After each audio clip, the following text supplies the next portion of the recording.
Hey everybody. So today is a big planting day because it truly feels like fall. We are just starting to watch the leaves change and the temperatures cool down. I think this was our last hot week. If I look at the temperature coming for the next week and a half, the temperatures are definitely going down. So I know that's a bit sad because the great heat of the summer and the bounty of the garden is slowly coming to an end. But fall is a wonderful season and it has its own gifts to give. And so I am really excited for a new season of vegetables, cold leafy greens, and just watch the garden change. While one season wraps up, and that may be sad, there is a beautiful season ahead of us. And with that said, today we are going to be planting a lot of seeds, and I'm going to tell you. I've just been keeping my seeds per kind in a Ziploc bag. I know people keep them in all kinds of clever boxes and stuff. This is the way that I've been able to do it. My two favorite spinaches to plant is this very prolific kind. And this doesn't have a picture, but it's the, let me focus that, the giant noble, which is, as its name suggests, giant leaves. So some of those. I will also be planting fresh lettuce. We've got this delicious red kind, this bronze beauty, no picture for these, not as exciting, black seed Simpson, and some tennis ball lettuce. Now our Swiss chard from the spring is still doing really well, but I want to move it to a different section of the garden and place them a bit farther apart. I think mine were a bit too close. So we've got the beautiful flamingo pink and this Silverado board hook giant, which makes gigantic leaves like they're bigger than my face. So that will be yummy. We're also going to be planting a lot of Pak Choy, wonderful easy greens. We've got this dwarf white stem variety, the Shanghai green choy, the tat soy, the yellow hard winter choy, which is a new variety for us, and this beautiful milk Pak Choy. The biggest thing with Pak Choy is just to keep planting successions so that as you eat them, there's new ones waiting for the following weeks. Now, I planted a bunch of carrots in the spring which are truly only ready now for us to eat.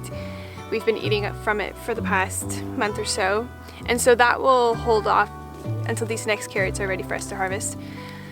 I'm hoping that they'll be ready before winter time, before it's too cold, and then they can just sort of stay in the ground and sweeten up as we get our first frost, and we can pick them then as we're ready. So we'll be doing a lot of carrots. And I was gonna say that we planted so many carrots, and we love carrots, and we eat so many carrots during the winter in soups and stews and roasts in the oven, all kinds of things like that. But when they were ready this summer, I did not know what to do with them. While we eat little ones fresh, I had this moment of, what do you do with carrots, all these carrots? And so we've just been leaving them in the ground and picking them to eat fresh.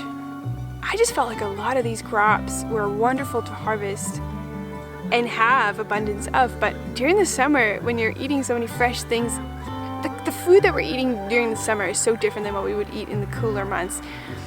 I think we eat more in the winter than we do in the summer because we just haven't had an appetite to eat all this fresh stuff. I mean, we've been eating a lot of fresh tomatoes, that's delicious, and peppers, because you can just sort of eat that, it doesn't have to go with a meal. But for meals, we have not been as readily eating and craving things like we do when it's wintertime. So this planting today will be huge because this is the food that we'll want to be eating when we are craving yummy carrots and beets, turnips, radishes, Pak Choy, and stews, really nice hot foods, which we have not wanted.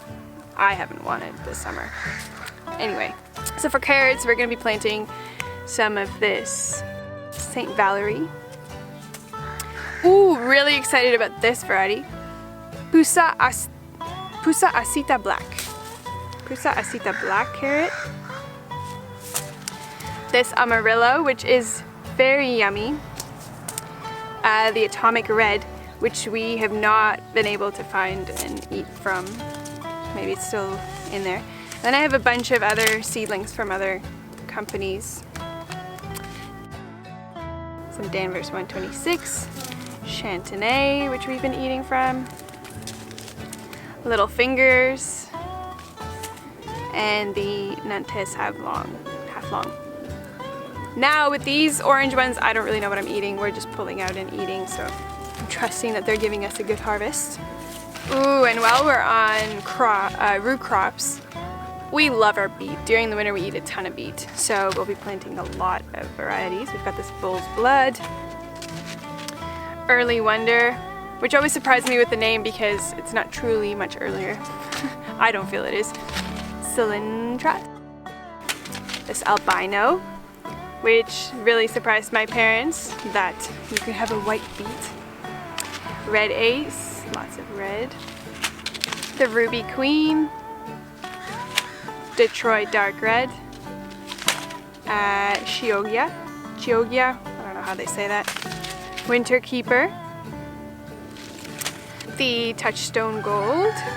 And then a yummy golden beet, which is truly very, very yummy. Yeah, golden beet. Looking forward to planting a lot of those. Put it in the rest of the bag. This bag is wanting to explode. There's so many in there. I feel that now is the time to also be planting some new mustards, which all went to seed when the summer started. So we've got this trusty giant red, which I've also got a Japanese giant red. We've got a southern giant curled green variety, and then a mustard blend, which I may just plant so that we can get these seeds used. We'll also be putting in some rocket. Wild rocket, which were really cute and yummy to have. Arugula, plain old good arugula. I have another variety, so we'll see. Then, now is the time to start yummy kales, which is so good in the salad, to have the Pak Choy, to have the mustards, the lettuce, and then throw in some yummy texture kale. So good. So we've got this new purple variety, the scarlet kale, excited for that one.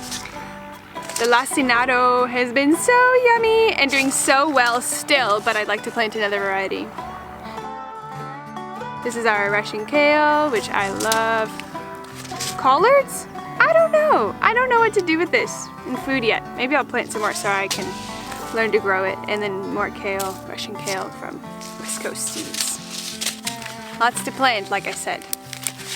There's nothing so nice as when you're planting stuff and getting the reward quickly, and radishes really fill that desire. Very satisfying crop to grow. Although we don't love them very much. We love them in the winter when they need to go in soups and things. So now's the time to plant more of those. French breakfast. And then we got many new kinds because our landlords really like them too. Pink Beauty. This Easter egg blend is yummy. Ooh, check this one out. Brown Black Spanish kind. This one is called the China Rose. Chinese Chavo fruit. Zlata. Kohlrabi radish. So put those in. Wonder where we're gonna plant everything. Now, kohlrabi, which I really love, but takes so long to grow, and well, for me, takes long to grow. Some say only 60 to 90 days, but I feel like it's very long to wait for this small kind of crop, but maybe I just want to eat way more than the plant wants to give me. We've got the Blauer Speck, yummy purple, the Early White Vienna, and then of course a bunch of turnips. We've got the Hinona Kabu, purple top white globe, Swedish turnip, another American purple top, and a Tokinashi. Finally, a whole bag of good stuff for the winter. We've got some Batavian full heart endive,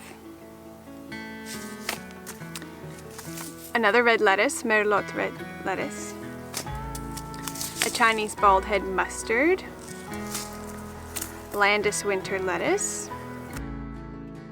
Green Mountain winter kaltais, and 2 kinds of fava beans. Let's get planting.